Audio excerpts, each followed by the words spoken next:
Do you aspire to be a CISO? What leadership skills do you need to be successful? Todd Fitzgerald, author of CISO Compass and the host of CISO Stories, joined Business Security Weekly to share his top leadership lessons from the first 100 episodes of CISO Stories. Todd's interviews of CISOs will help you gain insights into their challenges and how they solve them. Learn from other CISOs and build the skills needed to accelerate your career. As Todd transitions out as the host of the CISO Stories podcast, this is one interview you don't want to miss. This is a Security Weekly production for security professionals by security professionals. Please visit securityweekly.com/subscribe to subscribe to all the shows on our network.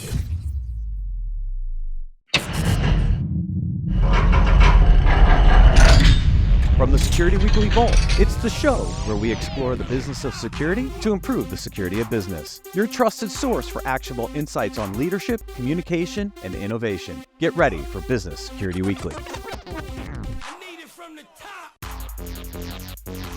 Todd Fitzgerald has built information security programs for 20 years. Todd serves as Vice President, Cybersecurity Strategy, and Chairman of the Cybersecurity Collaborative Executive Committee. He has authored 4 books, including the #1 best-selling and 2020 Canon Hall of Fame winner CISO Compass, Navigating Cybersecurity Leadership Challenges with Insights from Pioneers. Todd held senior leadership positions at Northern Trust, Grant Thornton International, Manpower Group, WellPoint, AstraZeneca, Zeneca, Syngenta, IMS Health, and American Airlines. Todd, welcome back to Business Security Weekly. It's always great to talk to you, Matt. Well, it is part of the family, a part of the Cyber Risk Alliance family. You've been doing the CISO Stories podcast we've been doing this for a couple of years now, right? Mm-hmm. Yeah. It's hard to believe how time has just marched on. Exactly right. You know, you started interviewing folks from your book on different leadership lessons. We're getting ready for episode 100. I don't think episode 100 has officially launched yet. When is episode 100? Episode 100 will be coming out December 13th. And who is it? Can you tell who it's with or no? Is it a surprise? I can tell you. It's Gene Spafford. Many of those in the security industry know Eugene has been around, also known as Spaff, has been around for many, many years and has provided a lot of great guidance for the security industry. And so we thought that would be very special to have Eugene on talking about some of the cybersecurity myths and things that we've been believing for quite a while. Awesome. That's great. Now, up to this point, you have interviewed a lot of leaders. And when I've done interviews, there's always little things take away that I remember. So Jim Routh, right? Jim's been in the industry forever. It took me 3.5 years to get him on the podcast. And I clearly remember he said, employees don't want to be retained. They want to be developed. And it was just really great line that he gave around this thing we always think about, employee retention. He said, employees don't want to be retained. They want to be developed. Think about this as employee development. And it's just one of those things I'll just always remember because it was such a great line.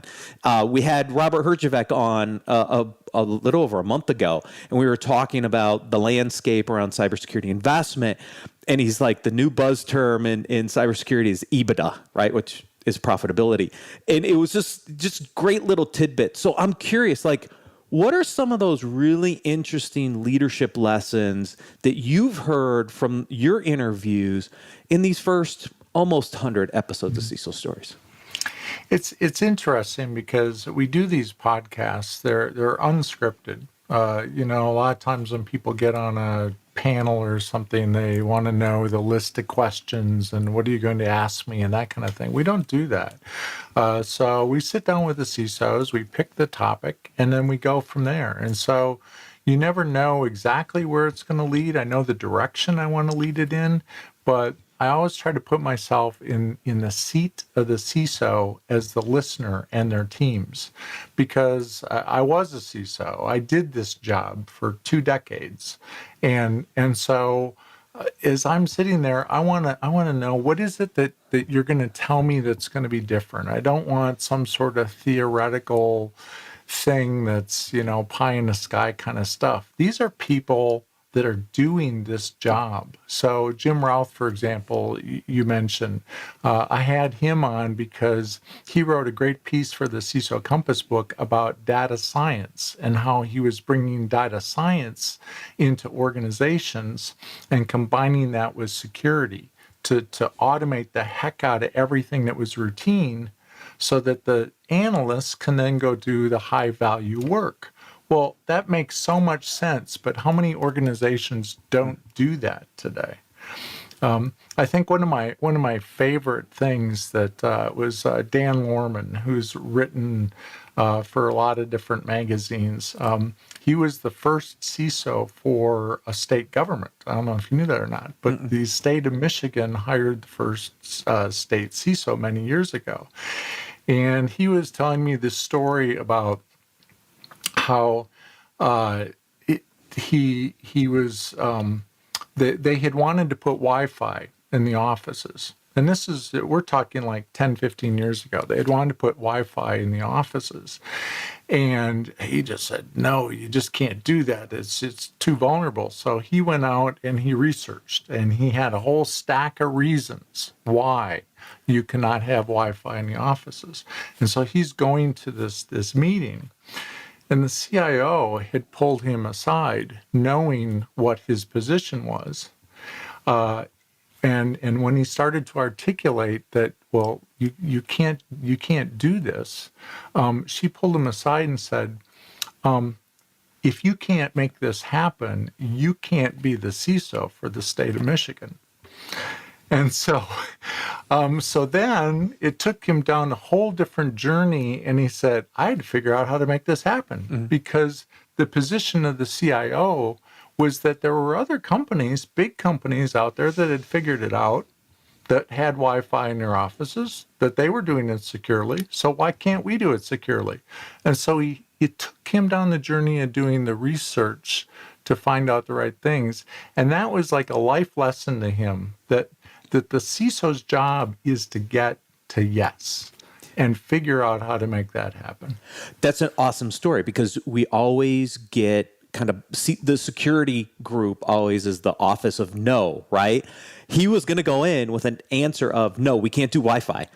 And the business basically came back and said, yeah, but you got to find a way to get to yes. And I think this is interesting, because on this show, we talk about that a lot, right? How the CISO needs to work across the business, enable the business, and figure out, all right, where are the risks? How do we mitigate those risks? How do we actually get the things done that the business wants in the most secure way, knowing what, the potential risks and threats are out there. So that's a great story, because that was the way most people view the CISO and the security group is, yeah, no, you can't do that, when the answer really needed to be, I'll find a way to get it to yes. And that's why I really like doing the podcast, because you don't have to experience a really bad car accident to know that you shouldn't be texting on your phone while you're driving, right? We can learn from others and other situations that have been in those situations, and so that we don't do that, or we do something different. And so taking 20, 25 minutes, I keep them short, taking that amount of time to learn from somebody else that's been there, like Joyce Percaglia, who has led a security recruiting firm for 30 years. And she's not, by the way, none of these people come on the show to sell anything, but she was sharing the inside view of the CISO search. Like, what do recruiters look for? What are companies looking for? What are those qualities in a CISO? What's going to get you hired or not get you hired? Would that be worth 25 minutes of your day as a security leader to learn that? And that's why I love sharing this information. Yeah, I mean, I've known Joyce for not quite as long as she's probably been in the industry, but she and I go way back. I remember the early days when she was doing security recruiting. So it's great that, she's bringing her insights of all that experience into the recruiting side of the house, because it's hard to recruit these days. I'm curious, Todd, as the role has evolved, because it has evolved, right? You said early on, you were in the chair for a couple decades. It's different now than it was then. Like, what kind of leadership insights are you getting on kind of the way the role is changing and transforming? You know, we've talked a lot about the Sullivan case on different shows and the impacts of the CISO role going forward. But what are some of those other things you've extracted out of some of your interviews? I was part of in the CISO Compass book, I actually have the first chapter, that's or maybe it's chapter 2 or something like that, but it's called CISO Evolution or Revolution. And I put forth a 5-stage model for the CISOs, 5 stages. A lot of organizations are just getting CISOs within the last few years, but we've actually been maturing this for about a quarter of a century. I mean, with the first CISO back in 1995 was Steve Katz, who we also had on the show, giving his insights. And we've moved from, and I'm not going to go through all the stages of that, but we've pretty much moved from that technical compliance risk-based era into what I was calling stage 5, which was the privacy era, that the people who knew where their data was in the organization, how it was being protected, and knew what the laws and regulations were surrounding that, those are the valuable CISOs for their organizations. And that's my phase 5. I've recently added a phase 6, which I think started around 2021, 2022, which is the business resiliency and supply chain CISO. That CISO that looks beyond the 4 walls and goes into the supply chain and starts to work with their external vendors to see where is our risk there. And so that's how I think we're evolving. It's not the CISO has to be technical to some degree. I don't buy in totally that this, that they can come from the business. That you need those business skills, but you have to have some sort of understanding of what the technology can do for you. But you don't need to be the one who's configuring the firewall. And I've seen some of the job descriptions. I have a couple presentations.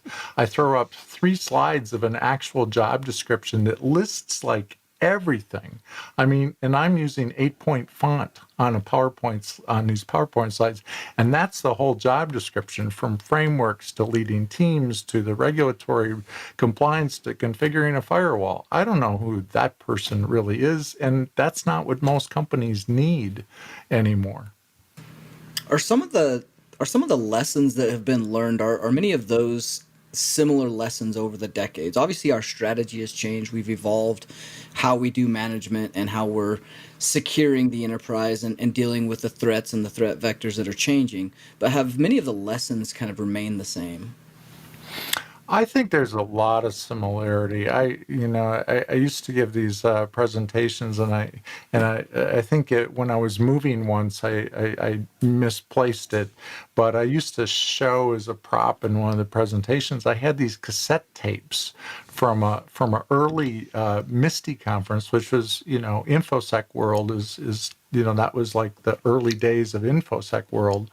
And they were cassette tapes, recordings of sessions, and it was, patch management, how are we doing with vulnerabilities? How are we configuring our servers? And it's like, it's the same thing in a different place, right? That we have to get right. I think what's changed is then those functions really were more backroom functions, and they were too far down in the organization to make as much of a difference. Now, we need to understand what needs to be done, but it's elevated to where you have to work with executive management, and that's going to make or break you. You mentioned data science early on with Jim Routh. The other one that was also early into data science was Roland Cloutier. When he went over to ADP, he was doing a lot of work with data science and analytics. He was formerly RSA. He went over to ADP. They were a big customer of ours. I mean, he was one of the early ones as well into some of the data science space. Any other kind of some of those early innovators, right? Because I mean, I think of those two like all the time when I think about where they were at the time and where they took the role.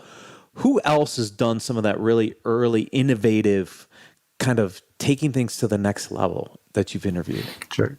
It's interesting you mentioned Roland. He also contributed to the book, and I was an MC for an awards event, and I remember giving him an award when he was at ADP for the work that he had done around that. And then I also facilitated a panel with Jim Routh and Roland at RSA. It was probably 7-8 years ago, and we were talking about vendor risk management, which some, so these guys have always been leading that way.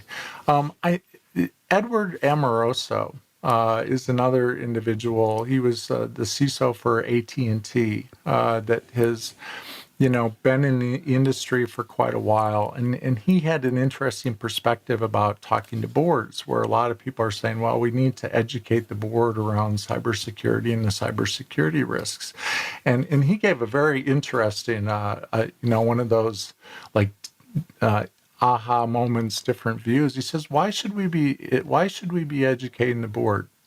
Does the board educate you about how to read a financial statement? Or about income statements, when you come to the board? No, they expect you to figure out how to develop yourself and go do that. And I know I've done some individual consulting with a few CEOs of large companies that didn't have the cybersecurity background, but they were doing this on their own. They wanted to learn about this field, and so I think there is that. That need to do that kind of stuff. Yeah, now he's at Tag Cyber, I think. I've had him on this show. I interviewed him. It's been a couple of years now since I brought Ed onto the show as well. Mm-hmm. Who else, Todd? Like, you got 100, so I mean, I know there's a few more interesting ones in there somewhere. It really gets tough because what I love it. Like I said, the topics are also different. I recently interviewed Tim Brown, the CISO for SolarWinds, and he talked about what happened during the breach, what they did to mitigate the things around the breach, helping us with supply chain security. Why he still has his job. Those sorts of insights. Jim Camelli, I've tried for a long time to get Jim, and the funny thing is he actually works like right around the corner when he was in the office, but he was the global CISO, is the global CISO for Walgreens and Boots Alliance, and he's been there for close to 4 decades. Now, how does somebody in this role, when we talk about people losing their jobs over this period of time, stay in that role? And I was wondering, what is your secret, Jim? Do you have pictures, or what is it? and he said that he started out as a financial analyst. And so it's like, aha, there's the key. This is something that a lot of CISOs don't get right. They talk about threats, but translating that into money for the business. But Jim had that skill set, so he carried that throughout his career, when he got into IT and then into security, he's been able to he knows the necessity of needing to put financials behind it. I had Devin Bryan on not too long ago, the CISO for Carnival Cruise Lines, and he talked about the cost of cybersecurity and how he looks at financials and how you really have these floating data centers. And how you have to put that into financial terms, and try to patch servers and things when you're out at sea. Everybody is dealing with a whole, different, type of thing that they're trying to get through. Yeah, Have you seen that CISO role start to shift and become something that it was not intended to be, especially with, the Sullivan case, looking at different breaches and how different companies are on their maturity path handle the breaches and the leadership within inside of those roles as those breaches are kind of coming out. Have you seen that role become something it shouldn't be? And are there companies doing this well? Kind of what is the differentiation between the two of those? Well, I think, we have the strategic CISO that's, working at the policy level and everything else. And what companies are also asking themselves is, do I have the right person in place when I do have that breach? Is this person going to be the one that's going to get me out of the mess? And I don't know they're necessarily going to be the same person. And if you have large enough organizations, a good CISO is going to make sure they've got a really good incident response person in place. Because otherwise what's going to happen is that CISO is going to have to wear all of those hats. They're working with the executive management and they're trying to manage their way out of the breach too. So what's interesting is a job description I saw not too long ago had a requirement in there that they had to have had experience with the data breach. And I remember I was interviewed years ago for a job, and I found out later that I ended up getting the job, but I was up against somebody who had managed one of the major breaches at that time. And I thought, wow, if this was today, I don't think I would have been the one hired in that role. I think it would have been the one who had to suffer through the breach because of all the lessons learned with that. But I think we have to be careful that we don't turn this into the CISO becoming the breach commander, responder, and that's the only role for the CISO. Because that's going to also attract a different kind of person. There's some people that are attracted to the heroics of firefighting and solving those issues. Those may not be the same kind of people that are going to be so excited about putting frameworks together and working with executive management and getting security, into all of the products and services. That may seem kind of boring to them because they're not going to the fire, right? Right. Or managing budgets and justifying budgets and adjusting budgets, because that's not really, that's not firefighting work. That's kind of the boring stuff, right? Yeah, and just having some more meetings to go to. Right. Exactly right.